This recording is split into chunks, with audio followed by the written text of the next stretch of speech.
The key word that you needed to figure out the quality of tonight's Monday Night Raw came when you went and looked at the calendar date that it was today. You go on any calendar and it will say that today is your Memorial Day. And here's the key word: holiday. And of course, WWE on any day that's a holiday is going to decide to take the week off. But you know what? You know what? A lot of people would attribute it to that. It's the holiday. WWE clearly is not going to try to put as much effort into the show. You know what? Here's the road I'm going to take. It has nothing to do with that, in my opinion. Because what was last week?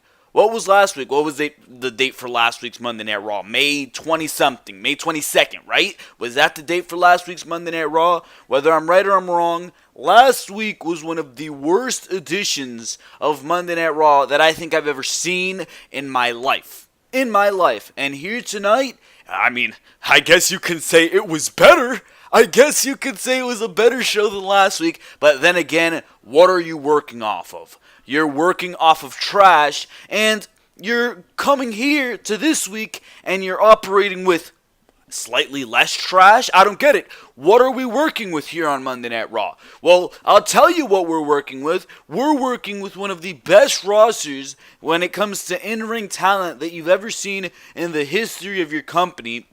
We're dealing with 3 hours of television time and some of the most brain-dead, absolute, asinine, god-awful creative team members that I have ever seen. Because this show, sitting here for 3 hours, it was 3 hours of looking down at my phone. It was 3 hours of trying to find something else to do. What happened to when wrestling was something fun? What happened to when wrestling was something that I actually wanted to sit down and watch? Because here tonight, Monday Night Raw was absolutely void of all those things. Here tonight, Monday Night Raw continued the trend of being the worst show, not just one of the worst shows, the worst show on television right now. I was saying the same thing about Smackdown Live a couple months back. It's not as bad as it's been, and it's actually had a string of decent weeks, has SmackDown Live, but Monday Night Raw has certainly taken over that throne. Monday Night Raw right now in its current state is the worst that it's ever been. And Monday Night Raw right now in its current state is the worst show on television. That is all I have to say about that. And we can attribute it to the big news that has been dropping over the past week. And we covered this on Behind the Mic episode number 64, which all of you should totally go check out, by the way, but that's a cheap plug. But everybody's been talking about it, and that is this $1 billion television deal that SmackDown Live has had. And this multiplying deal that Monday Night Raw itself has with the USA Network apparently is going to be 3 times the amount of their current deal with USA Network. And you already see the shades of WWE starting to sink into that comfort zone because they're making their money. They don't care. They're more successful than they've ever been. And that means that what the fans think in this current day, in the current iteration of the WWE product that we currently see, means less than it ever has before. And that is the exact reason that you're getting this nonsensical, lazily put together television, which looks like they just took the script from last week and they changed a couple names around and they said, you know what? Bobby Roode's going to lose this week to Kevin Owens instead of Elias. You know what? All the women are going to be in a segment together instead of against each other, or some crap like that. And it's just absolutely ridiculous. Each and every single fiver of everything that you see on the show is absolutely ridiculous. And it's because nobody in that creative writing team cares. Nobody making this show at this point cares. This is a financially stable company. The business side of this company is operating better than it ever has before. So they're saying, who cares about the TV product? And it's thus having a negative impact on us fans, because we are seeing things that we just do not want to see each and every single week on Monday Night Raw. And this week, though not as bad as last week, because what could be as bad as last week? If they had another week like last week, then I'd really be throwing myself out a window. But I mean, that's not the case. This show was slightly, by the biggest margin of a fraction, it was slightly better. But that's saying nothing. That is saying nothing. That it was a cunt's hair better is saying nothing. And if this continues the way that it is, I really don't know what state Monday Night Raw is going to be in by the time we get to the year 2019 or 2020, when they're going to be full in ahead of this television deal for $1 billion, and they're going to be full in ahead for the USA deal that's multiplied times 3. I mean, it's crazy. It is madness. And right now we're seeing absolute madness on television. I'll tell you what the one bright spot of tonight's show was, and it was, quite frankly, no Roman Reigns. No Roman Reigns on Monday Night Raw here tonight, ladies and gentlemen. And you know what? It helped out the show. If there was one plus, it's that Roman Reigns was not to be seen here tonight on Monday Night Raw. But believe me, there was a whole lot of other garbage. Instead of WWE replicating the success of the last gauntlet matchup that we had earlier this year, which actually, God forbid that I say this, that gauntlet match where wrestling took place, guess what happened, man? Guess what happened? Instead of having food fights in the middle of the goddamn ring at 10 p.m., let me tell you what we were seeing on that Monday Night Raw with that 2-hour gauntlet match. Wrestling. And guess what happened? That actually drew in ratings. People stayed tuned more than they ever have before for Monday Night Raw, from hour 1 to hour 2 to hour 3 throughout that 2-hour gauntlet match. So you go back and all around, everybody was giving that Monday Night Raw praise. And here tonight, you could have had the same opportunity to do the same thing with the women. Instead, they throw it at the ass end of the show in the main event, and it starts at 10:40 with Bayley eliminating 2/3 of the Riot Squad within 3 minutes. Are you kidding me?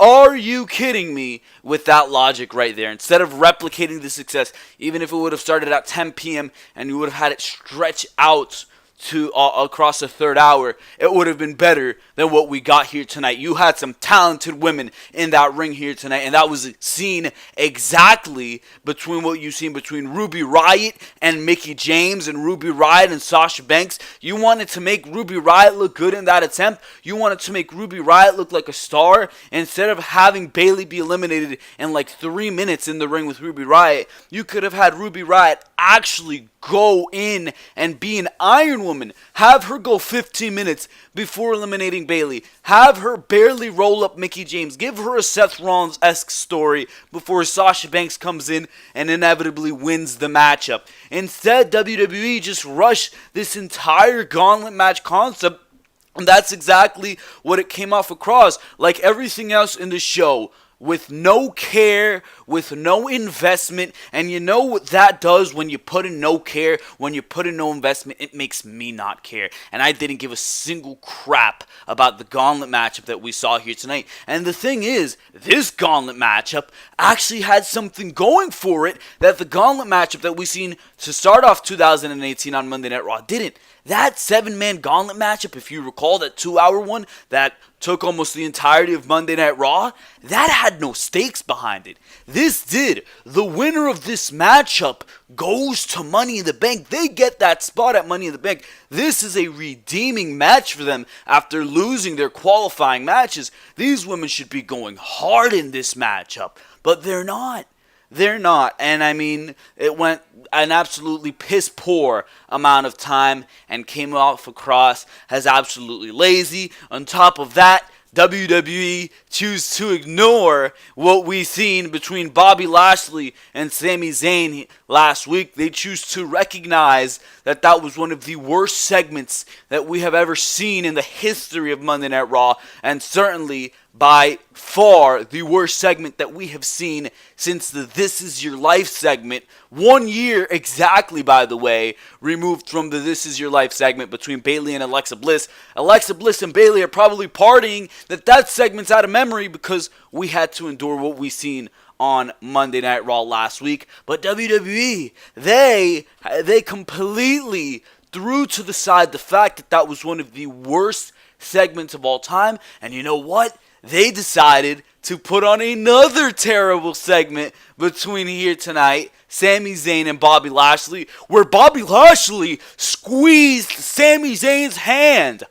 Oh my God. You mean to tell me this guy is a whatever the hell time MMA fighter? He has a 18-21-0, whatever the hell record it is. Bobby Lashley has this great record and all this amazing stuff. But here tonight, the way he deals with Sami Zayn is squeezing that hand. Oh, poor Sami Zayn. He probably has some broken ligaments. Oh my God. This is what we're resorted to on Monday Night Raw? Are you kidding me? Actually, surprisingly enough, something I will give praise to on this show here tonight is what we saw, and I'm sorry if I'm all over the place, by the way, but something that I did give praise to here tonight, or I enjoyed, to say the very least, was Nia Jax and her aggression. Nia Jax as a heel works perfectly, and that's exactly what she's doing. As far as the matchup goes between Ronda Rousey and herself, I don't know, but she did something very great here tonight, and we will go over that as well. The show started off with Braun Strowman and Bobby Roode. Don't even get me started with the buffoon that Bobby Roode has made of himself after tonight on Monday Night Raw. So many things wrong with that situation. Seth Rollins once again continues to be another highlight of Monday Night Raw. Don't forget about Elias. Elias, absolutely fantastic and on his game, A game here tonight on Monday Night Raw. So some things to enjoy, but the things to enjoy were the usual things to enjoy. The wrestlers who are consistent on Monday Night Raw. The Seth Rollins, the Elias, the Braun Strowman, the Kevin Owens. Those are the people to enjoy on this show. And the usual bad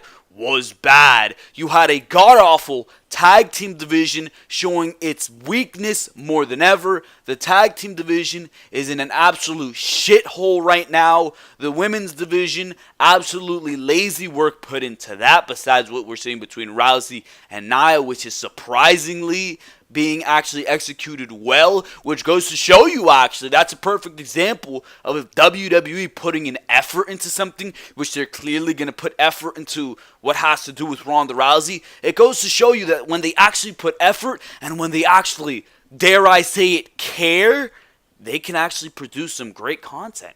I mean, and that's exactly what we're seeing to a marginal extent with Nia Jax and Ronda Rousey. But of course, we're going to talk about it all right here on your Monday Night Raw review. I'm sorry, there's just a lot to talk about, so I didn't get that intro out, but this is the Ringside Wrestling YouTube channel. Welcome, ladies and gentlemen, and of course, this is Joel Perez. Thank you for joining me here on your Monday Night Raw review. Of course, for the date of, I don't even know what the hell the date is. It is May 28th. 2018, and of course, ladies and gentlemen, happy Memorial Day. Remember all those great Army men out there who have lost their lives for the greatness of this country. Do it all. Of course, I myself was facing a bit of a war watching Monday Night Raw here tonight because this show is very hard to watch, but to a much lesser extent than those who put their lives on the line out there. Terrible joke.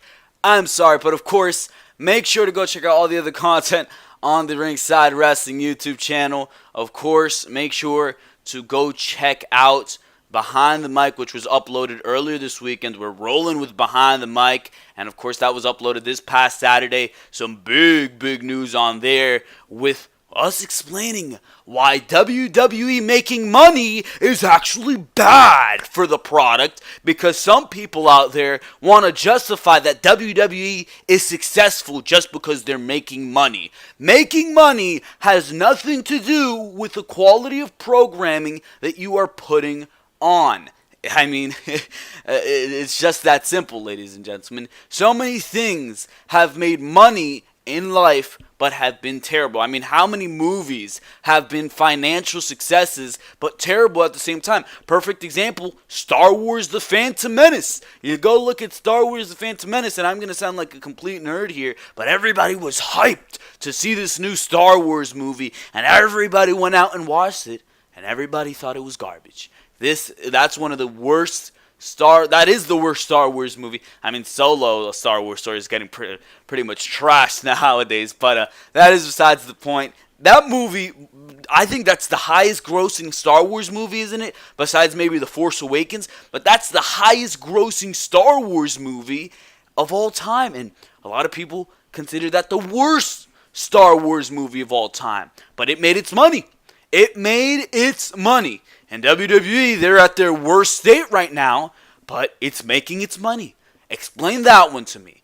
And that's exactly my logic there. But either way, go check out Behind the Mic. That was a big news story right there. And we talk about a lot of other interesting and necessary news stories on Behind the Mic as well. Talk about Braun Strowman and him being proclaimed the top guy by Jim Ross. Just a bunch of stuff, a bunch of news stories on Behind the Mic.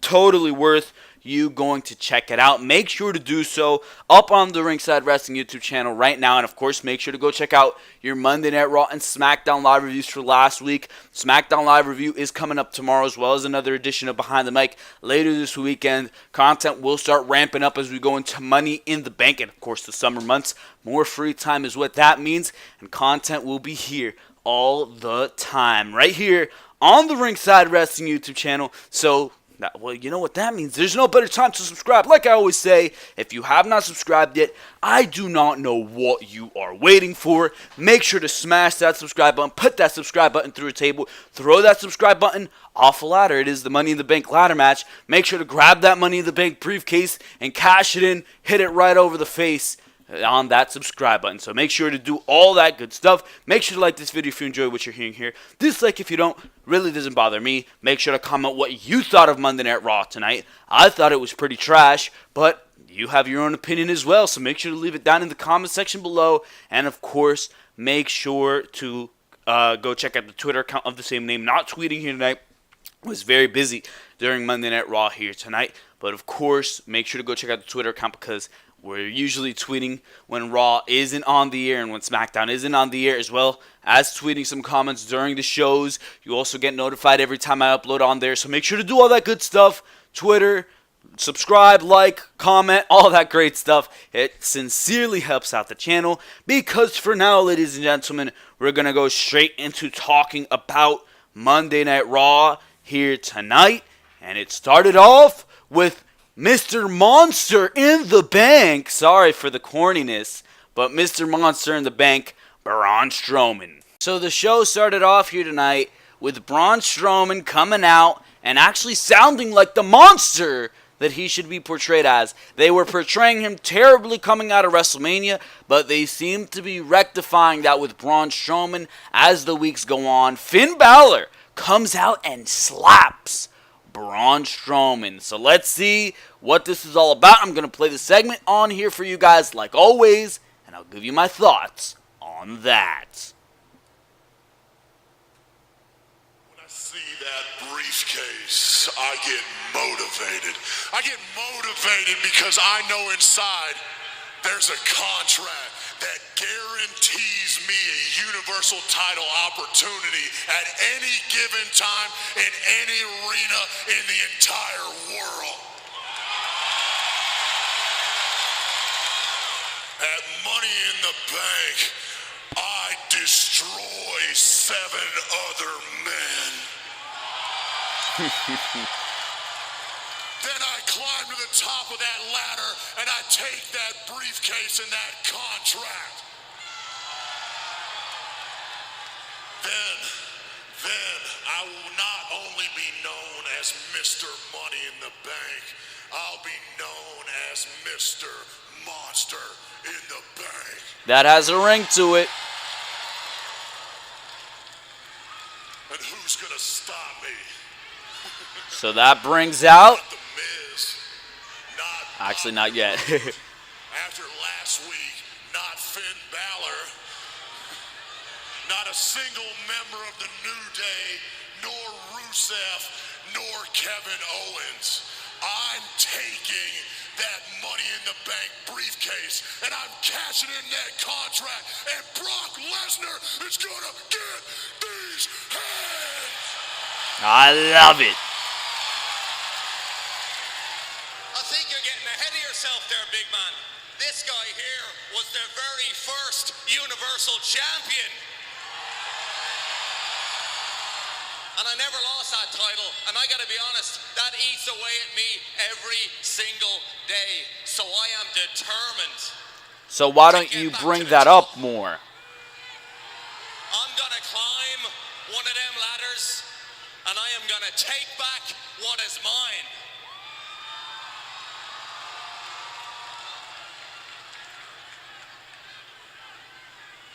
Now me and you, last week we went one-on-one, and I gave you everything that I have. But at Money in the Bank, there's gonna be 6 other competitors in the ring with us, and it's gonna be every man for himself. You put up a really good fight for a little guy. Oh, shit. So Finn Balor does something devious and he slaps Braun Strowman. This was wild. He gets tossed across the ring. And that starts a match. So Kurt Angle announces that here tonight. And you know what? I love the way that WWE booked this. Some people might not because it makes Braun Strowman look weak.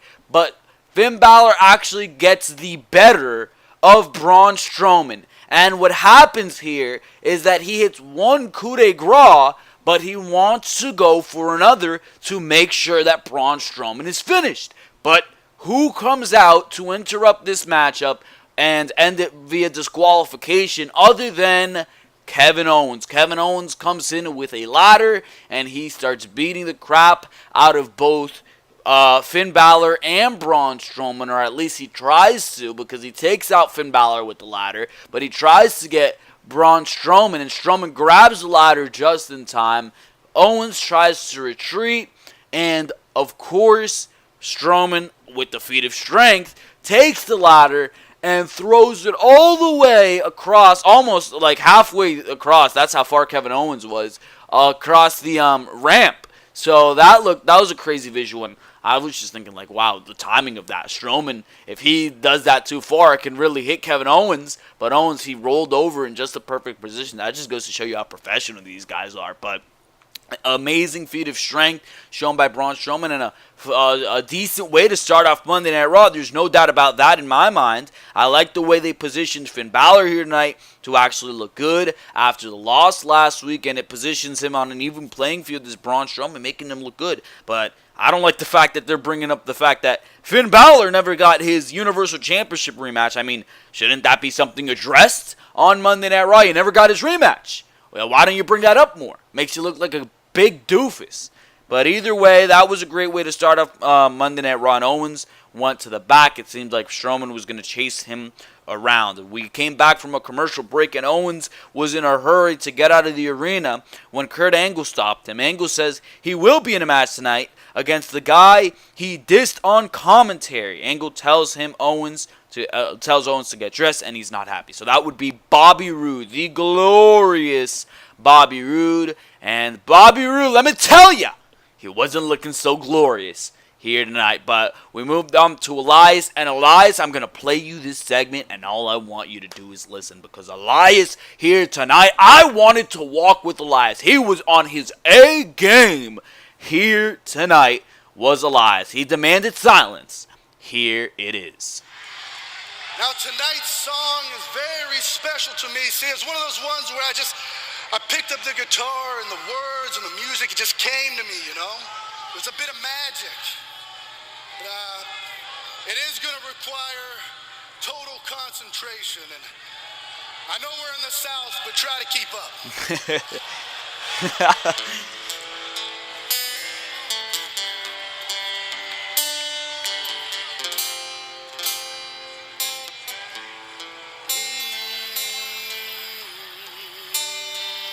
Hold on 1 second. Hold on. Okay, so normally this lighting is fine, but this crowd tonight in Virginia is particularly disgusting. So And listen to the heat. Listen to the heat. They were cheering him at first. He can, just like, he has them in the palm of his hands. In the snap, he can get that heat. Okay, I can't look at that. If we could bring the lights in just a little bit. Okay. Okay, that's good. Right on. Okay.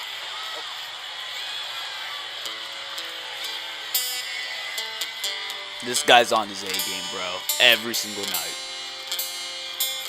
And he's a damn fine guitar player. I'd love to see an Elias album. Actually, Lance, if you could bring the vocals up, okay? Bring the vocals up. I want to hear more of me. I want to hear more Elias, less of them. We'll soften the guitar a little bit. Good. Yep. Okay. So when I say I love Elias, you say yes I do. That's it. That's right where we want to be. All right, good. Yeah. I mean, I got to do everybody's job around here, you know. This guy is a genius. I can't do, you know, it's like I'm a Renaissance man. And not that anybody in Richmond would have any idea what that is. Oh, God, this guy's gold.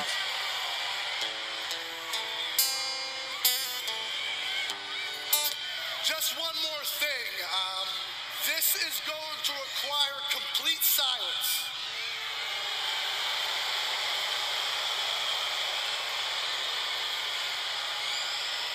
So right now, I need you all to shut your mouths.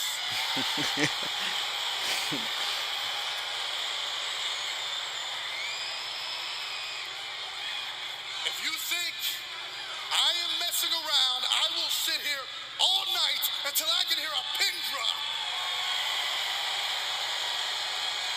And that's where it gets set up. I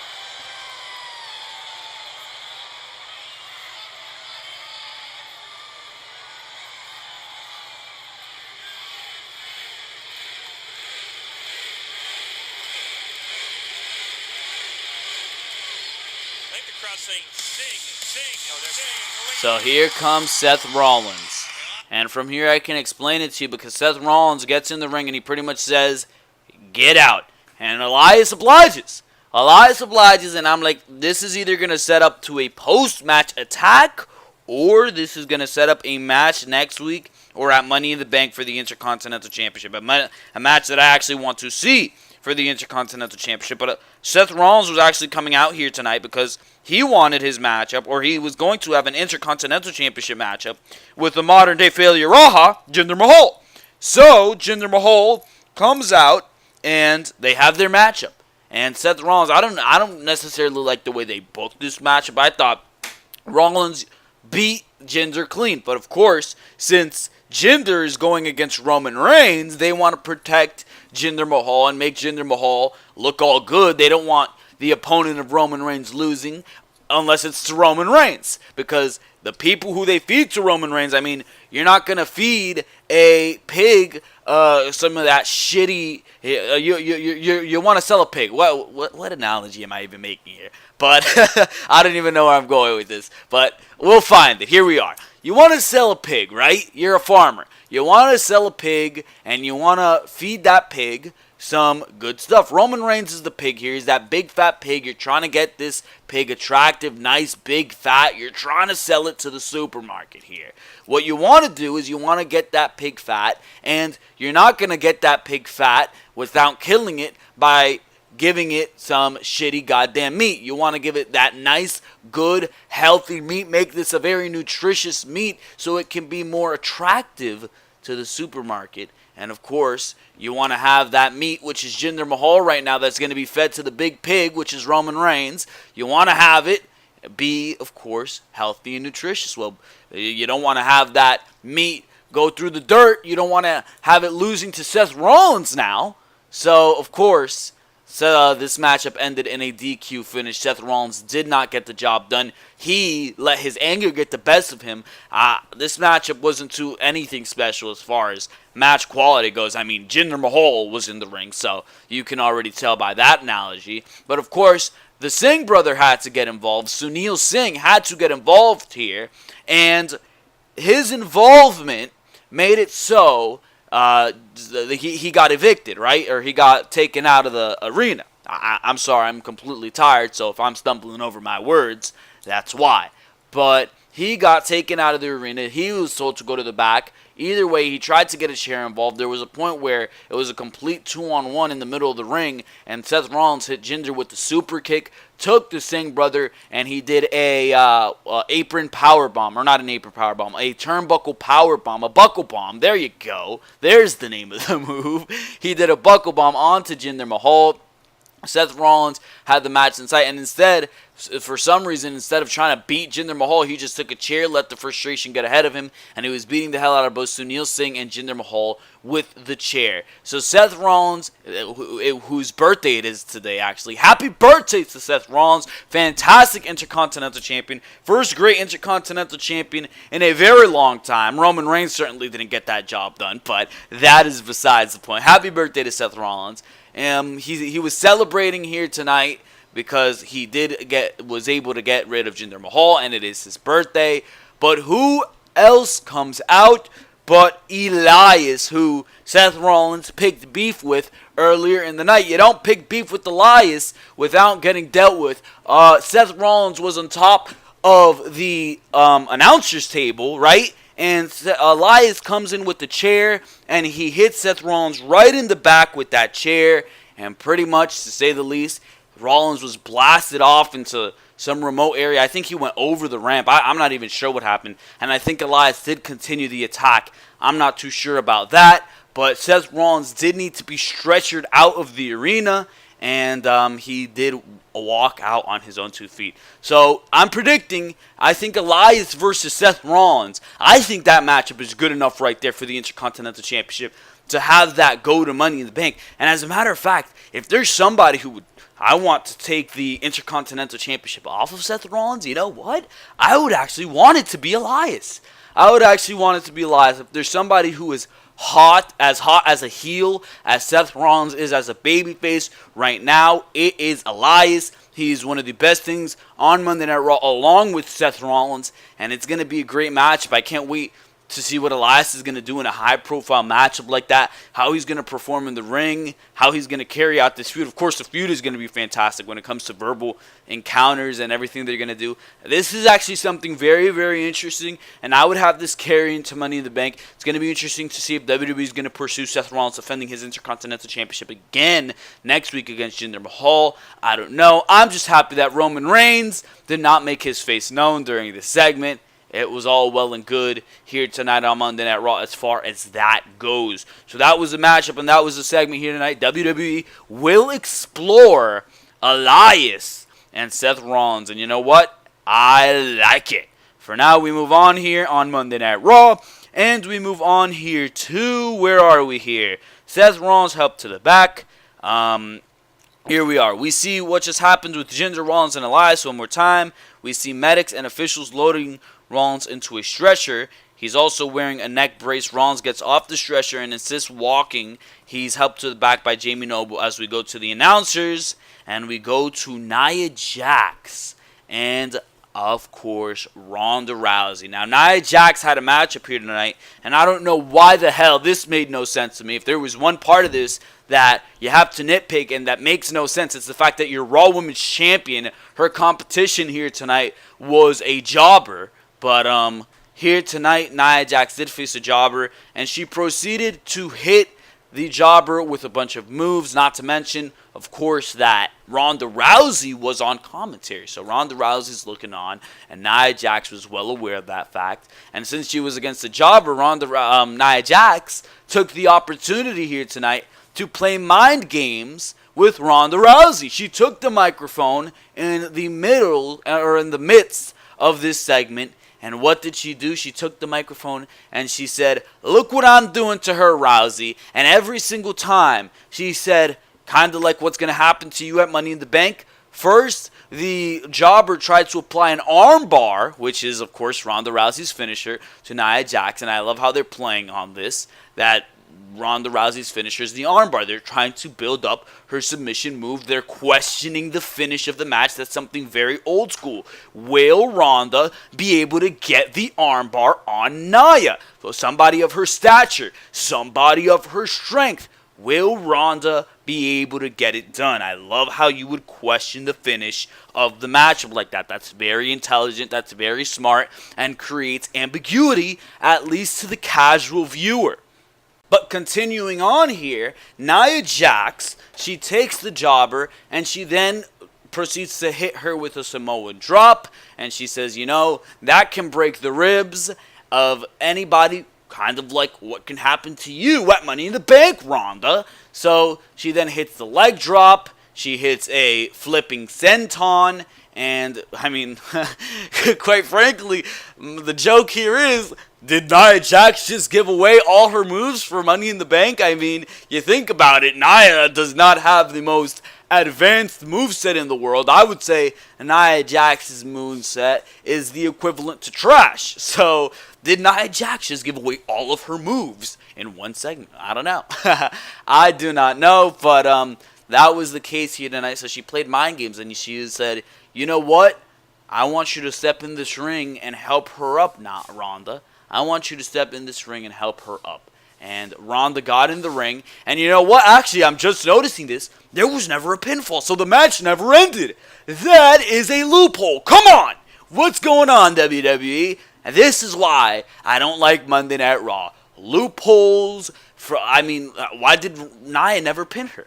That makes no sense, but Ronda got in the ring. She stared down Nia. She gave her that nasty stare. And Nia says, "You know what? That's an intimidating stare. But it doesn't intimidate me." And she steps right up to Ronda Rousey. And she says, "At Money in the Bank, I'll see you there." And turns her back to Ronda Rousey. So she walks out of the ring. And Nia Jax has the upper game, or the upper hand as far as mind games go. And they did that pretty brilliantly here tonight. Only thing is, what the hell happened to the matchup going on in the middle of the ring? Nia never pinned her as far as I recollect. So what happened there, ladies and gentlemen? I don't see an answer from WWE. Keep that one in mind.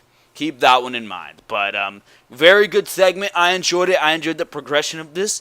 Nia Jax, I'm telling you, bro, as a heel, it works. As a face, it doesn't. And you know what? As in the entrance, she still came out smiling. I'm like, is she a babyface again? What the hell happened here? Her entrance, she got to stop smiling under the crowd. But whatever. Bray Wyatt and Matt Hardy versus The Ascension. I'm not even going to talk about this. Your tag team division is terrible. The team of Matt Hardy and Bray Wyatt, the Deleter of Worlds, I feel like they're absolutely awful, and they have been given no attention whatsoever as they should have been. But then again, they're in a dead tag team division. So I don't know what the hell's going on here. Either way, Kurt Angle was backstage after this match. Clearly, Matt Hardy and Bray Wyatt won.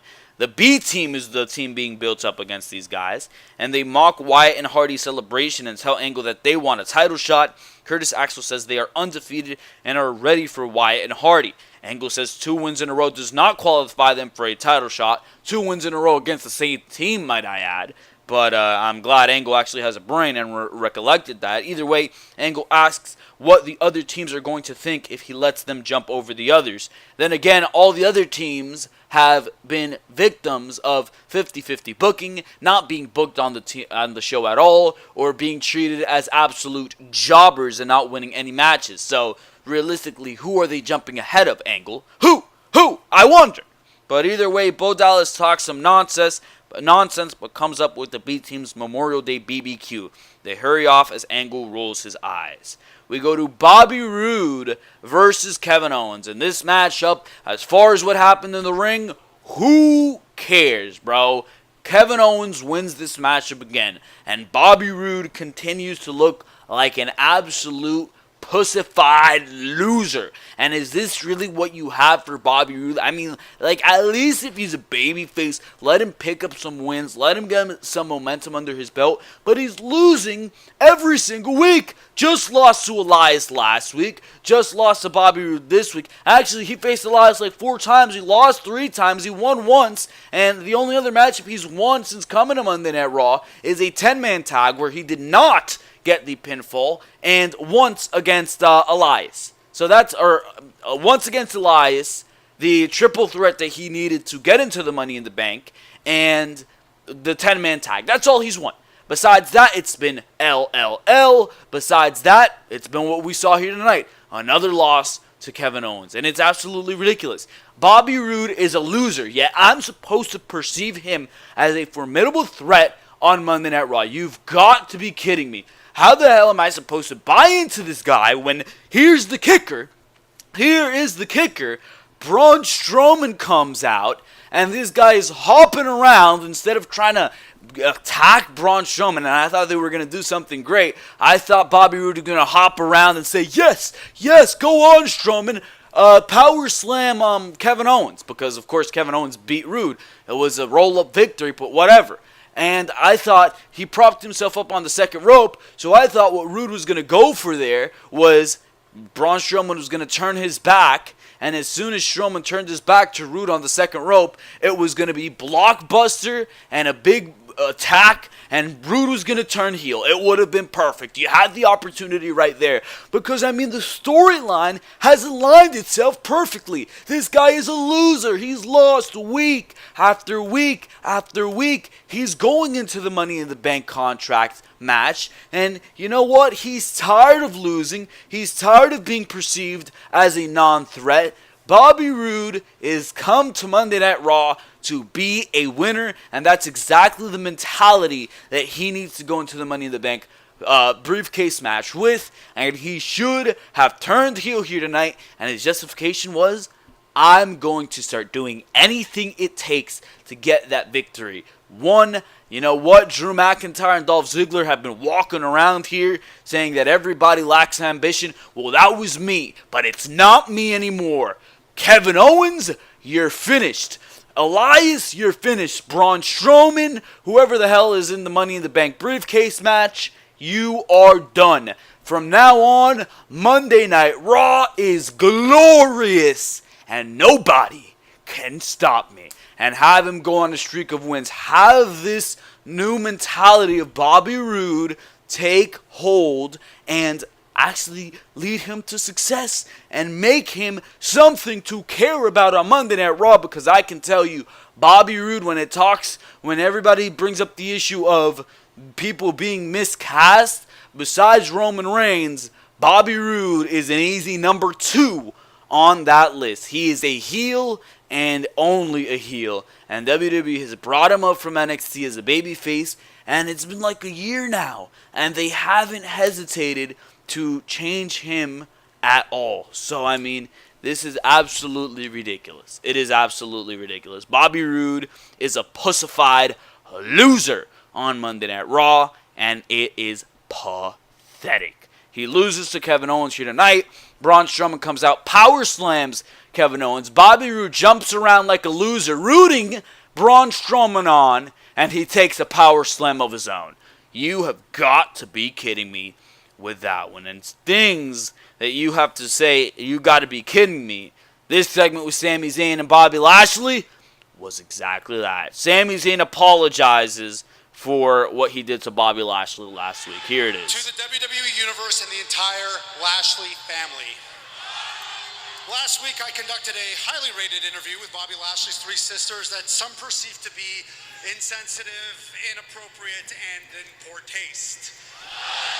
May I add garbage? Reaction on social media was swift and unkind, and my interview was described as brutal and cringeworthy, and one young fan went so far as to say it made him embarrassed to be a fan of Sami Zayn. That's when I realized He's a that smart last guy. week I did something that I promised I would never do. I lied to you. Those were not Bobby Lashley's real sisters. You don't say. In fact, well, they were men. Really Men now. that I hired just to have a little fun at Bobby Lashley's expense, and my goal was only to entertain and to inform, but not to provoke. And therefore, I'd just like to say to the Lashley family, to WWE management, and to the entire WWE universe, I just want to say that I'm sorry. You better be apologizing for that garbage. But it shouldn't be coming out of the mouth of Sami Zayn. However, it should be noted that everything I said last week was true. And fine, yes, those were actors playing Bobby Lashley's sisters, but all of those stories were true. Because like all good art, my expose on Bobby Lashley was rooted in reality. And listen, I know that I am such a brilliant artist that I don't expect you to get it. But there is no doubt in my mind that history will look back on last week's interview segment very favorably. And there is also no doubt in my mind, you know what? No. I'm the one who's doing the right thing. I'm the one who's doing the right thing. I'm trying to speak the truth. I'm the one exposing Bobby Lashley for being a bully, for being a liar, and yet I'm the one catching flack? No, so if anybody wants to be sorry for anything, it's each and every single one of you who should be feeling sorry for me. Sami, it's good to see you again. Oh my And you know, God. my sisters, the ones that you never, ever contacted, they actually think you're quite entertaining. That was fun last week, but all that stuff gets old really, really fast. And I can see you and I have some type of issue. So why don't we just settle this like men, Sami, and do it in the ring? Me and you at Money in the Bank. What do you say? Oh my God.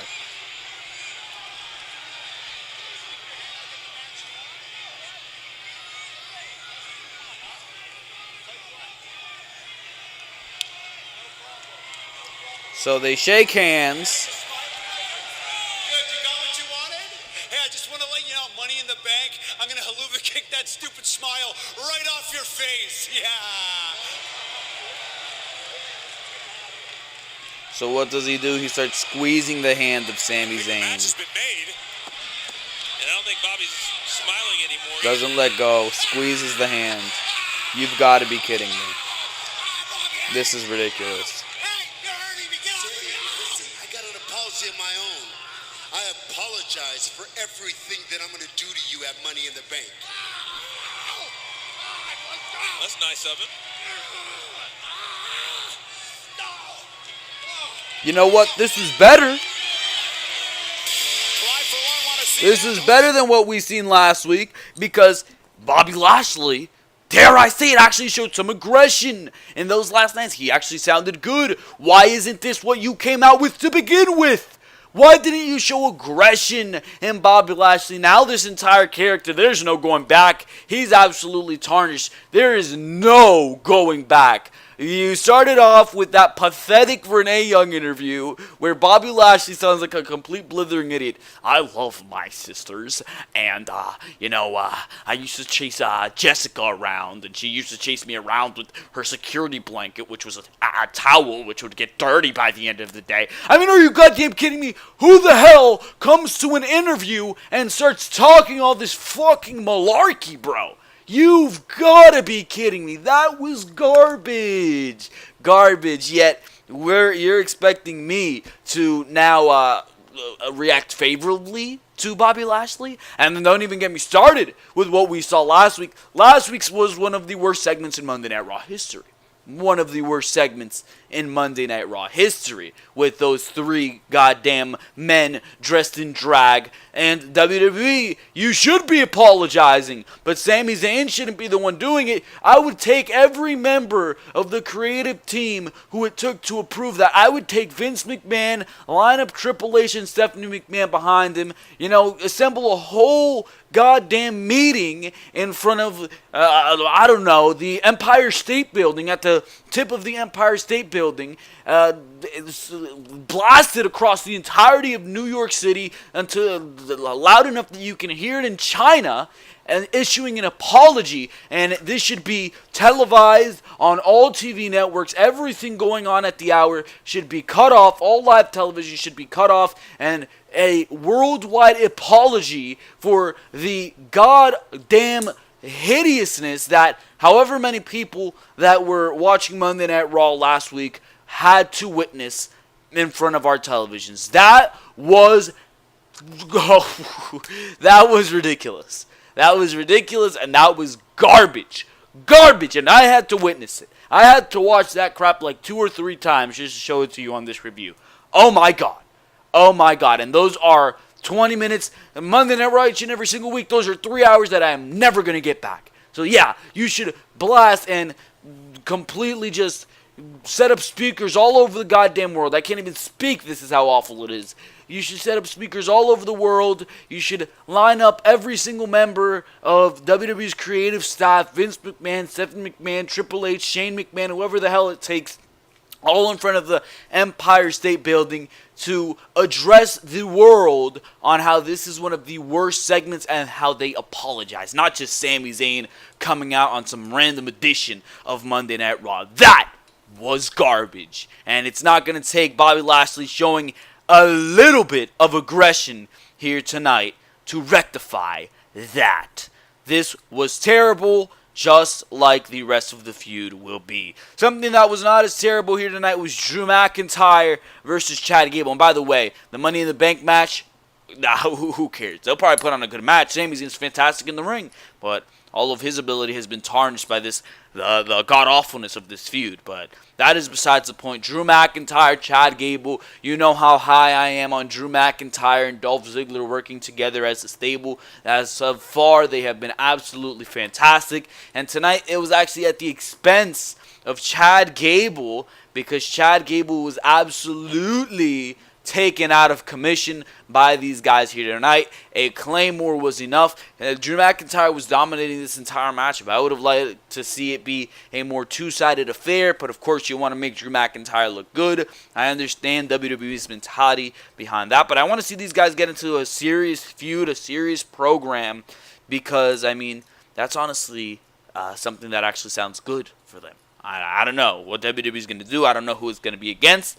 But these guys are racking up wins. I just want to see somebody actually lined up in a feud to face them. Moving on here, I'm not talking about this. I am not talking about this. The B team throws a barbecue. No.